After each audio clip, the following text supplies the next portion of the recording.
हिमाचल के राज्यपाल श्री राजेंद्र आर्लेकर जी, लोकप्रिय और ऊर्जावान मुख्यमंत्री श्री जयराम ठाकुर जी, पूर्व मुख्यमंत्री धूमल जी, केंद्र में मंत्रिपरिषद के मेरे सहयोगी अनुराग जी, संसद में मेरे साथी श्री सुरेश कश्यप जी, किशन कपूर जी, बहन इंदु गोस्वामी जी और हिमाचल के कोने कोने से यहां पधारे मेरे प्यारे भाइयों और बहनों,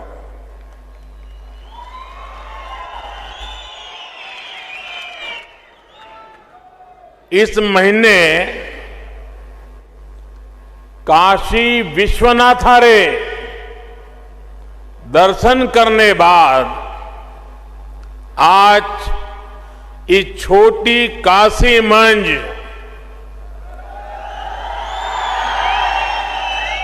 बाबा भूतनाथरा, पंचवक्त्रारा, महामृत्युंजयरा आशीर्वाद लेने रा मौका मिलिया।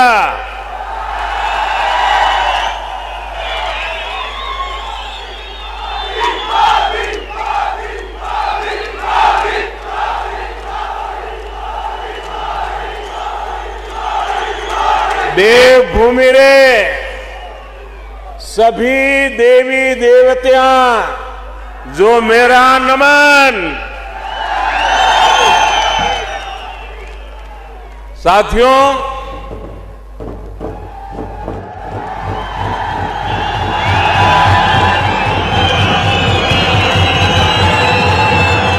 हिमाचल से मेरा हमेशा से एक भावात्मक रिश्ता रहा है।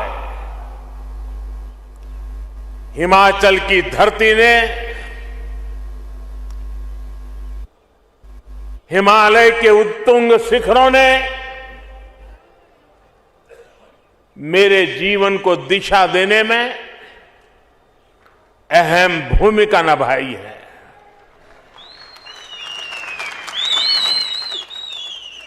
और आज मैं जब आपके बीच आया हूं और मैं जब भी मंडी आता हूं तो मंडी री सेपू बड़ी, कचौरी और बदाने रे मिठा की याद आ ही जाती है। साथियों,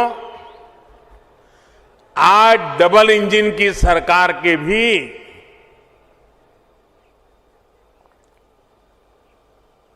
4 साल पूरे हुए हैं।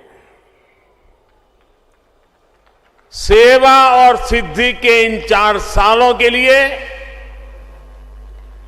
हिमाचल के जनता जनार्दन को बहुत बहुत बधाई देता हूं।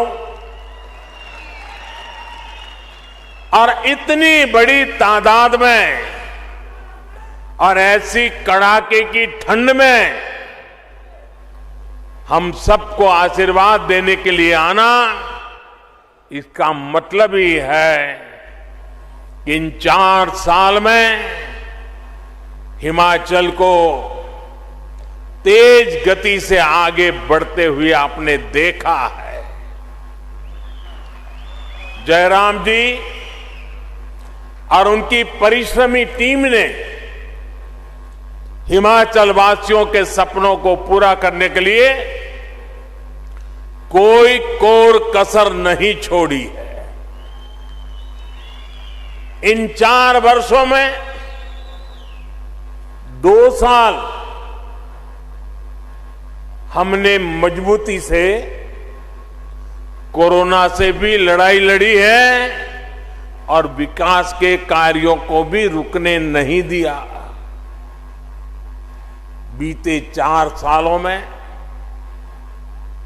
हिमाचल को पहला एम्स मिला। हमीरपुर, मंडी, चंबा और सिरमौर में 4 नए मेडिकल कॉलेज स्वीकृत किए गए। हिमाचल की कनेक्टिविटी को सशक्त करने के लिए अनेक विध प्रयास भी जारी हैं। भाई और बहनों, आज यहां मंच पर आने से पहले मैं हिमाचल प्रदेश के औद्योगिक विकास से जुड़े कार्यक्रमों में इन्वेस्टर्स मीट में शामिल हुआ और यहां एक जो प्रदर्शनी लगी है उसे देख करके भी मन अभिभूत हो गया। इसमें हिमाचल में हजारों करोड़ रुपए के निवेश का, युवाओं के लिए अनेक नए रोजगार का मार्ग बना है। अभी यहां थोड़ी देर पहले 11,000 करोड़ रुपए की लागत वाले 4 बड़े हाइड्रो इलेक्ट्रिक प्रोजेक्ट का शिलान्यास या फिर लोकार्पण भी किया गया है। इनसे हिमाचल की आय बढ़ेगी और रोजगार के हजारों अवसर भी बढ़ेंगे। सावड़ा कुड्डू प्रोजेक्ट हो, लूहरी प्रोजेक्ट हो, धौला सिद्ध प्रोजेक्ट हो या रेणुका जी प्रोजेक्ट, ये सभी हिमाचल की आकांक्षा और देश की आवश्यकता की पूर्ति दोनों के माध्यम से होने वाली है। सावड़ा कुड्डू बांध तो पियानो की आकृति वाला एशिया का पहला ऐसा बांध है। यहां पैदा हुई बिजली से हिमाचल को हर वर्ष लगभग 125 करोड़ रुपए की आय होगी। साथियों, श्री रेणुका जी हमारी आस्था का अहम केंद्र है। भगवान परशुराम और उनकी मां रेणुका जी के स्नेह की प्रतीक इस भूमि से आज देश के विकास के लिए भी एक धारा निकली है। गिरी नदी पर बन रही श्री रेणुका जी बांध परियोजना जब पूरी हो जाएगी तो एक बड़े क्षेत्र को इससे सीधा लाभ होगा। इस प्रोजेक्ट से जो भी आय होगी उसका भी एक बड़ा हिस्सा यहीं के विकास पर खर्च होगा। साथियों, देश के नागरिकों का जीवन आसान बनाना, ईज ऑफ लिविंग हमारी सरकार की सर्वोच्च प्राथमिकता है और इसमें बिजली की बहुत बड़ी भूमिका है। बिजली पड़ने के लिए, बिजली घर के काम निपटाने के लिए, बिजली उद्योगों के लिए, और इतना ही नहीं, अब तो बिजली मोबाइल चार्ज करने के लिए, उसके बिना कोई रह ही नहीं सकता। आप जानते हैं हमारी सरकार का ईज ऑफ लिविंग मॉडल पर्यावरण के प्रति सचेत और पर्यावरण की रक्षा करने में भी मदद कर रहा है। आज यहां जो हाइड्रो पावर प्रोजेक्ट्स का शिलान्यास और लोकार्पण हुआ है वो भी क्लाइमेट फ्रेंडली न्यू इंडिया की तरफ देश का एक मजबूत कदम है। आज पूरा विश्व भारत की इस बात की प्रशंसा कर रहा है कि हमारा देश किस तरह पर्यावरण को बचाते हुए विकास को गति दे रहा है। सोलर पावर से लेकर हाइड्रो पावर तक, पवन ऊर्जा से लेकर ग्रीन हाइड्रोजन तक हमारा देश रिन्यूएबल एनर्जी के हर संसाधन को पूरी तरह से इस्तेमाल करने के लिए निरंतर काम कर रहा है।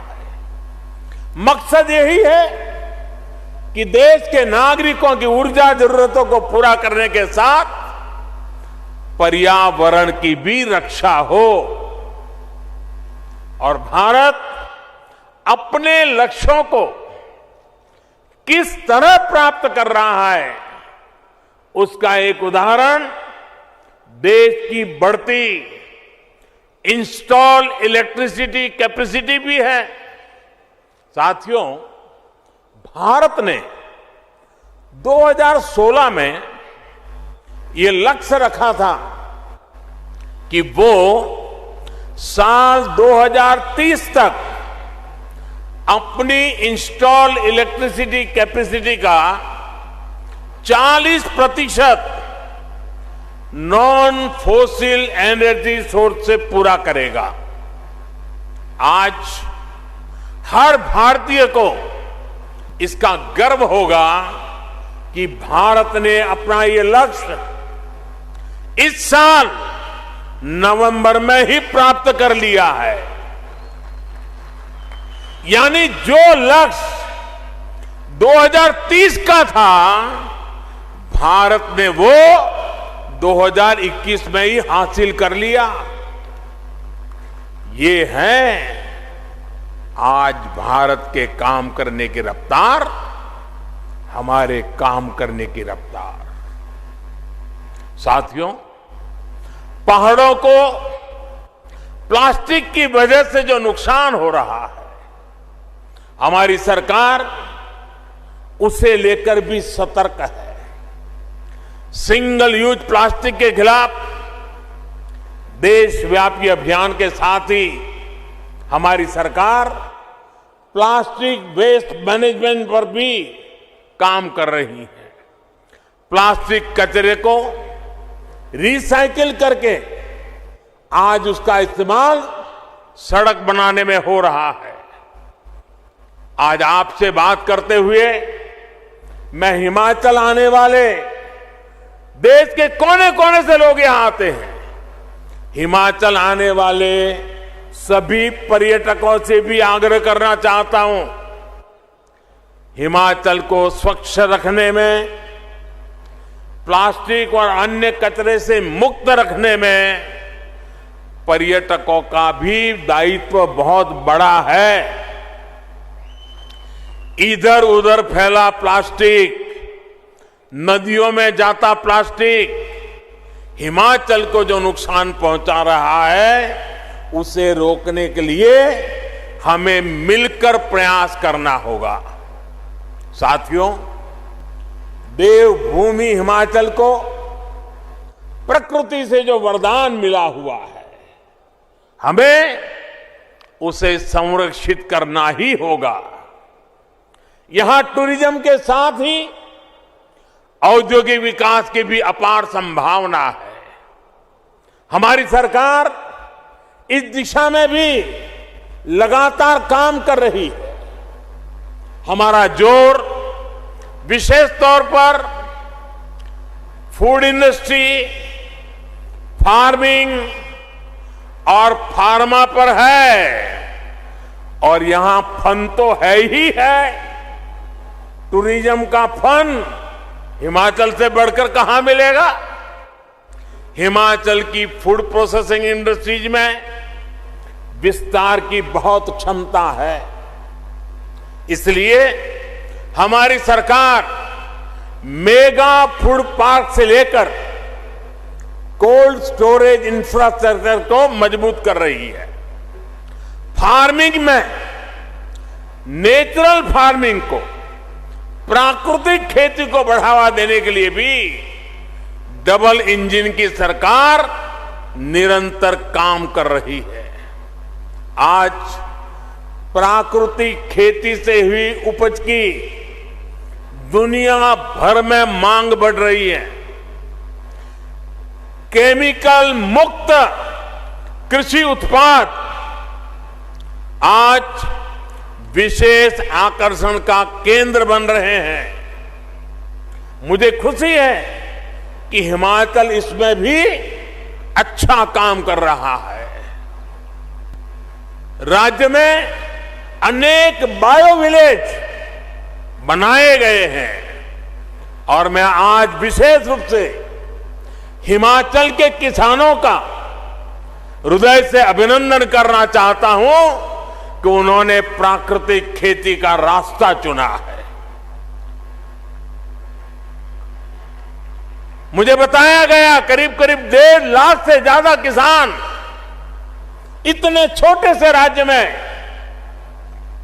और बहुत ही कम समय में केमिकल मुक्त प्राकृतिक खेती के रास्ते पर चल पड़े हैं। और मैं आज अभी प्रदर्शनी में प्राकृतिक खेती के उत्पाद देख रहा था। उसकी साइज भी इतनी लुभावनी थी, उसके रंग रूप इतने लुभावने थे। मुझे बहुत खुशी हुई। मैं हिमाचल के किसानों को इस बात के लिए हृदय से अभिनंदन करता हूं और देश भर के किसानों को आग्रह करता हूं कि हिमाचल ने जो रास्ता चुना है, यह रास्ता उत्तम किसानी का एक उत्तम मार्ग है। आज जब पैक फूड का चलन बढ़ रहा है तो हिमाचल इसमें बहुत बड़ी भूमिका निभा सकता है। साथियों, हिमाचल प्रदेश देश के सबसे महत्वपूर्ण फार्मा हब में से एक है। भारत को आज फार्मेसी ऑफ द वर्ल्ड कहा जाता है, तो इसके पीछे हिमाचल की बहुत बड़ी ताकत है। कोरोना वैश्विक महामारी के दौरान हिमाचल प्रदेश ने न सिर्फ दूसरे राज्यों बल्कि दूसरे देशों की भी मदद की है। फार्मा इंडस्ट्री के साथ ही हमारी सरकार आयुष इंडस्ट्री, नेचुरल मेडिसिन से जुड़े उद्यमियों को भी बढ़ावा दे रही है। साथियों, आज देश में सरकार चलाने के 2 अलग अलग मॉडल काम कर रहे हैं। एक मॉडल है सबका साथ, सबका विकास, सबका विश्वास और सबका प्रयास। वहीं दूसरा मॉडल है खुद का स्वार्थ, परिवार का स्वार्थ और विकास भी खुद के परिवार का है। अगर हम हिमाचल में ही देखें तो आज पहला मॉडल, जिस मॉडल को हम लेकर के आपके पास आए, वह मॉडल पूरी शक्ति से राज्य के विकास में जुटा हुआ है।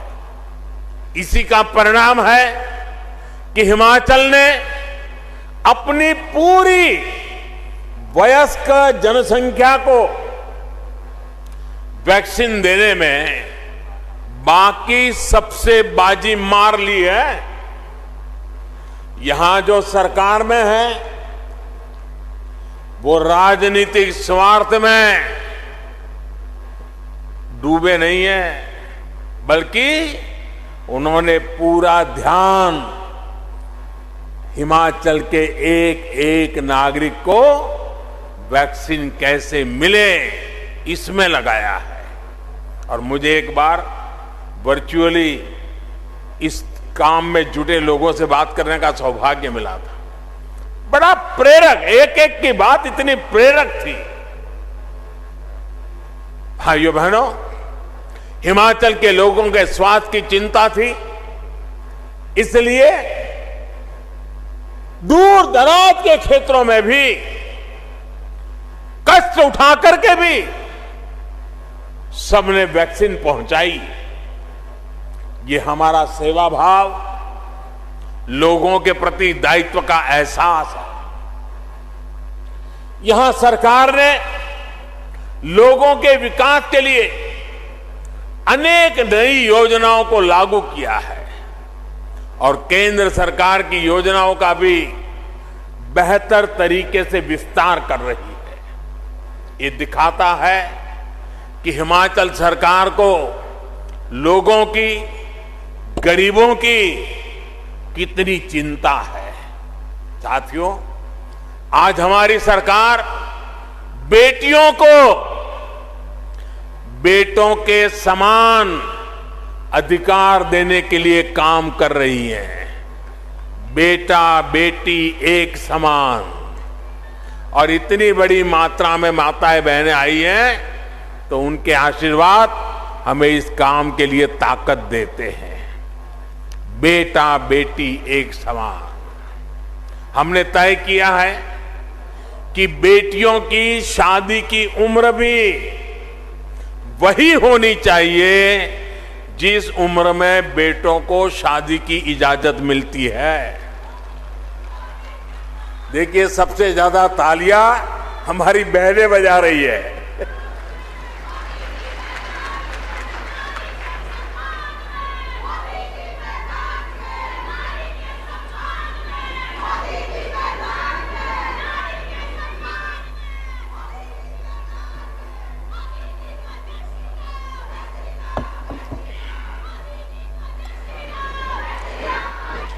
बेटियों की शादी की उम्र 21 साल होने से उन्हें पढ़ने के लिए पूरा समय भी मिलेगा और वो अपना कैरियर भी बना पाएगी।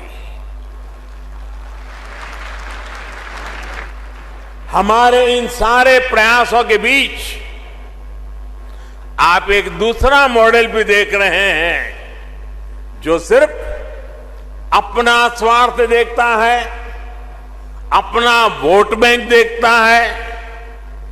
जिन राज्यों में वो सरकार चला रहे हैं उसमें प्राथमिकता गरीबों के कल्याण को नहीं बल्कि खुद के परिवार के कल्याण की ही है।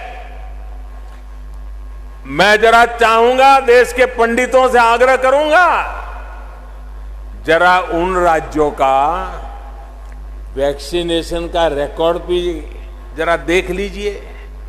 उनका वैक्सीनेशन रिकॉर्ड भी इस बात का गवाह है कि उन्हें अपने राज्य के लोगों की चिंता नहीं है। साथियों, हमारी सरकार पूरी संवेदनशीलता के साथ, सतर्कता के साथ आपकी हर आवश्यकता को ध्यान में रखते हुए निरंतर काम कर रही है। अब सरकार ने तय किया है कि 15 से 18 साल के बच्चे बीच जो बच्चे हैं, बेटे बेटियां हैं, उनको भी 3 जनवरी सोमवार से वैक्सीन लगाना शुरू हो जाएगा।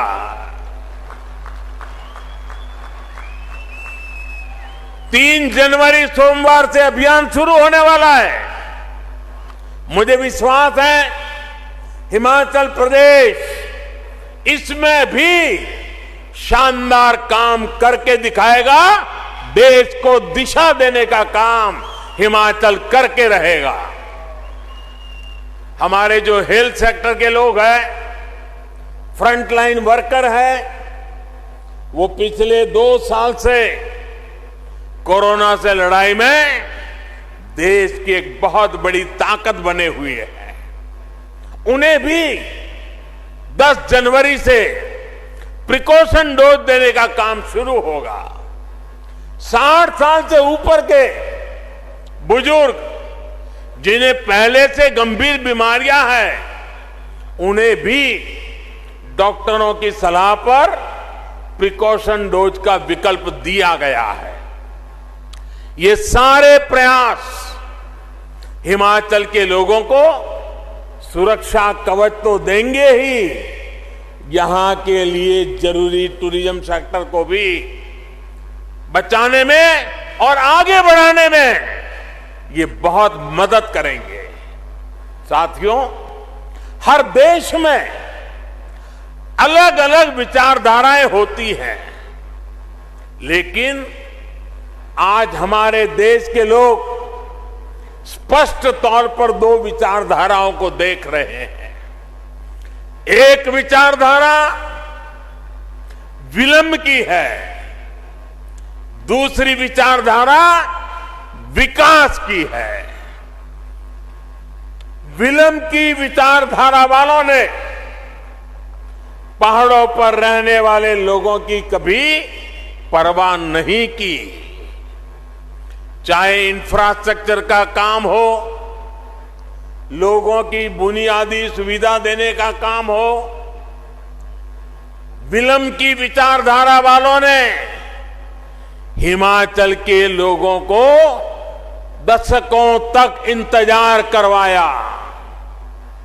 इसी वजह से अटल टनल के काम में बरसों का विलंब हुआ।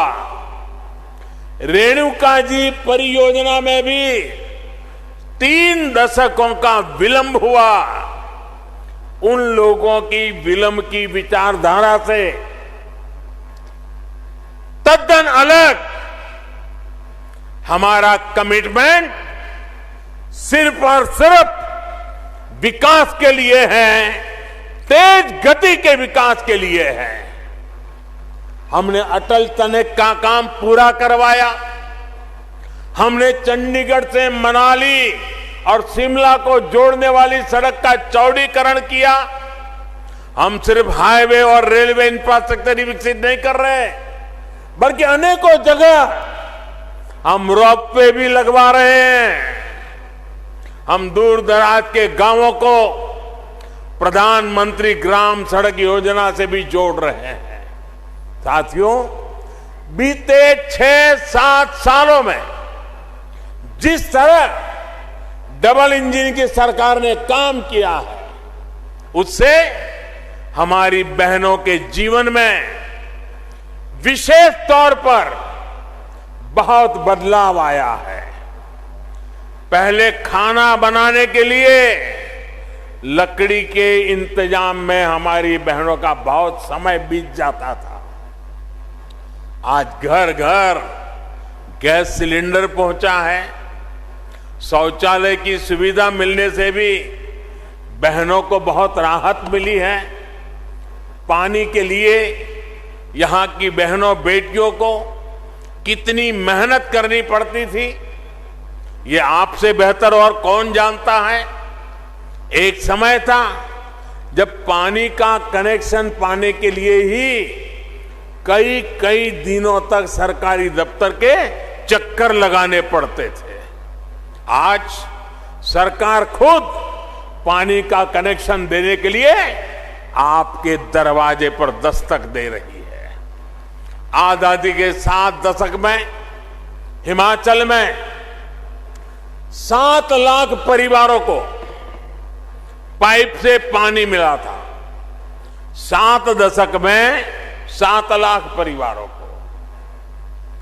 सिर्फ 2 साल के भीतर ही, और वो भी कोरोना काल होते बावजूद भी, 7 लाख से अधिक नए परिवारों को पाइप से पानी मिल चुका है। 7 दशक में 7 लाख कितने? 7 दशक में कितने? जरा उधर से भी आवाज आए, कितने? 7 दशक में 7 लाख। और हमने 2 साल में दिए 7 लाख और नए। कितने दिए? 7 लाख घरों में पानी पहुंचाने का काम। अब लगभग 90% आबादी के पास नल से जल की सुविधा है। डबल इंजन सरकार का यही लाभ होता है। केंद्र सरकार का एक इंजन जिस योजना को शुरू करता है, राज्य सरकार का दूसरा इंजन उस योजना को तेज गति से आगे ले जाता है। अब जैसे आयुष्मान भारत योजना का उदाहरण है, इस योजना को आगे बढ़ाते हुए राज्य सरकार ने हिम केयर योजना शुरू की और ज्यादा लोगों को 5 लाख रुपए तक के मुफ्त इलाज के दायरे में लाई। इन योजनाओं में हिमाचल के लगभग 1.25 लाख मरीजों को फ्री इलाज मिल चुका है। इसी प्रकार यहां की सरकार ने उज्ज्वला योजना के लाभार्थियों का विस्तार गृहिणी सुविधा योजना से किया, जिससे लाखों बहनों को एक नई मदद मिली। केंद्र सरकार इस मुश्किल समय में जो मुफ्त राशन पहुंचा रही है, उसको तेजी से हर लाभार्थी तक पहुंचाने का काम भी राज्य सरकार यहां कर रही है। साथियों, हिमाचल वीरों की धरती है। हिमाचल अनुशासन की धरती है। देश की आन बान और शान को बढ़ाने वाली धरती है। यहां के घर घर में देश की रक्षा करने वाले वीर बेटे बेटियां हैं। हमारी सरकार ने बीते 7 वर्षों में देश की सुरक्षा बढ़ाने के लिए जो काम किए हैं, पूर्व फौजियों के लिए जो निर्णय लिए हैं, उसका भी बहुत बड़ा लाभ हिमाचल के लोगों को हुआ है। 1 रैंक 1 पेंशन का दशकों से अटका हुआ फैसला, विलंब वाली नीति, वो अटका हुआ फैसला हो या फिर सेना को आधुनिक हथियार और बुलेट प्रूफ जैकेट देने का काम, ठंड में परेशानी कम करने के लिए जरूरी साधन संसाधन देना हो या फिर आने जाने के लिए बेहतर कनेक्टिविटी, सरकार के प्रयासों का लाभ हिमाचल के हर घर तक पहुंच रहा है। साथियों, भारत में एक बार पर्यटन और तीर्थाटन आपस में जुड़ते चले जा रहे हैं। तीर्थाटन में हिमाचल का जो सामर्थ्य है, उसका कोई मुकाबला नहीं है। ये शिव और शक्ति का स्थान है। 5 कैलाश में से 3 कैलाश हिमाचल प्रदेश में है। इसी प्रकार हिमाचल में कई शक्तिपीठ भी है। बौद्ध आस्था और संस्कृति का भी अहम स्थान यहां मौजूद है। डबल इंजन की सरकार हिमाचल की इस ताकत को कई गुना बढ़ाने वाली है। मंडी में शिव धाम का निर्माण भी इसी प्रतिबद्धता का परिणाम है। भाइयों और बहनों, आज जब भारत आजादी का अमृत महोत्सव मना रहा है, तब हिमाचल भी पूर्ण राज्य का दर्जा मिलने की स्वर्ण जयंती वर्ष मना रहा है। यानी ये हिमाचल के लिए नई संभावनाओं पर काम करने का भी समय है। हिमाचल ने हर राष्ट्रीय संकल्प की सिद्धि में अग्रणी भूमिका निभाई है। आने वाले समय में भी ये उत्साह जारी रहेगा। एक बार फिर विकास और विश्वास के 5वें वर्ष की ओर नव वर्ष की मंगल कामनाएं, आपको अनेक अनेक शुभकामनाएं। इतना प्यार देने के लिए, इतने आशीर्वाद देने के लिए मैं फिर एक बार इस देवभूमि को प्रणाम करता हूं। मेरे साथ बोलिए, भारत माता की, भारत माता की, भारत माता की। बहुत बहुत धन्यवाद।